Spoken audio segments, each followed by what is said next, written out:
What's up, guys? Today we will be replacing this broken balance lead. This had got damaged due to a prop strike, and this is usually a 6S battery. So there's 7 pins here, and as you can see, 2 of our wires broke, and these wires are not going to be able to reach this. So we're going to have to snip all of these and replace it so it can all fit in here. Here I've got my JST-XH pins, and I got my crimp tool, and we're going to replace each one of these cables here individually. And we're not going to snip these all at once. We don't want these wire ends to touch and possibly short one of these cells, so we're going to take it one at a time. This is my first time using a crimping tool and doing this procedure, so bear with me. I did some research, and I think I'll be able to help walk you guys through this. If it's your first time, hopefully you can learn something today. If you're familiar with 6S Lipo batteries, you know that these wires are 22 gauge wires, and luckily these things show you right here on the wire what kind of wire it is. So I'm assuming we're going to use this 26 to 22 gauge wire slot, which is the D, to crimp those in there. And very important to note, you don't want to just put these wires into the new housing freely. They've got to be in a certain order. I was comparing with my other battery. I got these new 1480 6.0s, and I could see that the wires are pretty in order. So I'm assuming that this one's gonna go on the far right, followed by this, and so on. So the first thing we're gonna do is go ahead and take this sticker off here.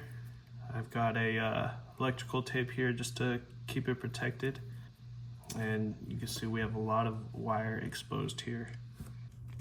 So the first thing we're going to do is snip this just a tiny bit, and with that, want to make all these wires the same size and length. When we do crimp these, basically the function is this big housing here is going to go around the insulation, and then this second tier opening is going to go around the actual wire ends. And with this crimping tool, I want to be very careful to not smash this down too much to where this lip gets crushed down. If anything, you can poke it back up with a very small tool. This tiny lip here is what's going to keep the pin in place. It basically hooks onto this open rectangle here. So let's go ahead and try to set up our first one. It's exposed about 2 millimeters of open wire. Very short. Let's make sure that's nice and twisted. Let's go ahead and do work on our first wire. And you don't need to solder anything here. So we've got our first one secured. As you can see, the first and big crimp is around the insulation, and the second one is around the wire ends. And you don't want to misalign this to where you're crimping the actual insulation with that second connection. So that one looks nice. Just to be safe, I'm just going to go ahead and house this into the new one already. Make sure it's in the same orientation. Get this in there. So let's go ahead and work on our second connection. Remember, the lip is going to be on the bottom side because we want the lip to be there. Get right around the insulation. Make sure to not smash our open lip back there.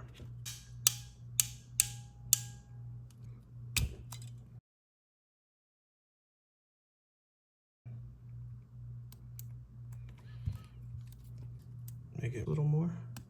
2 millimeters. Kind of presetting this just a tad.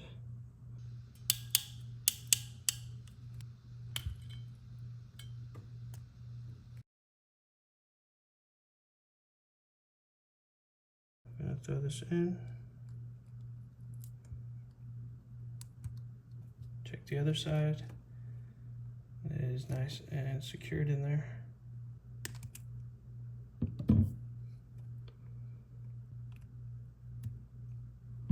On this tool, I'm using this second tier that is for the 24 to 20 gauge, because we are working with 22 gauge wires here.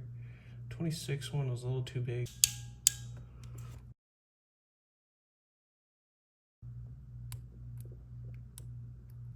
We are nice and secured.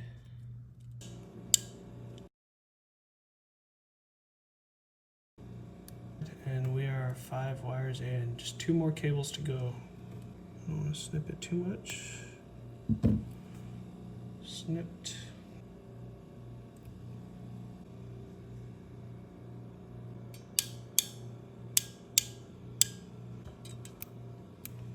All right, looking solid. Check our other side. We're good.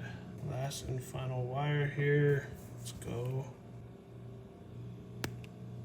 Just enough there. Tiny bit of bend.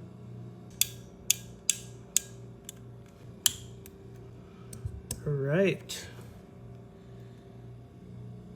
First housing's got the insulation. Second housing's got the wire ends.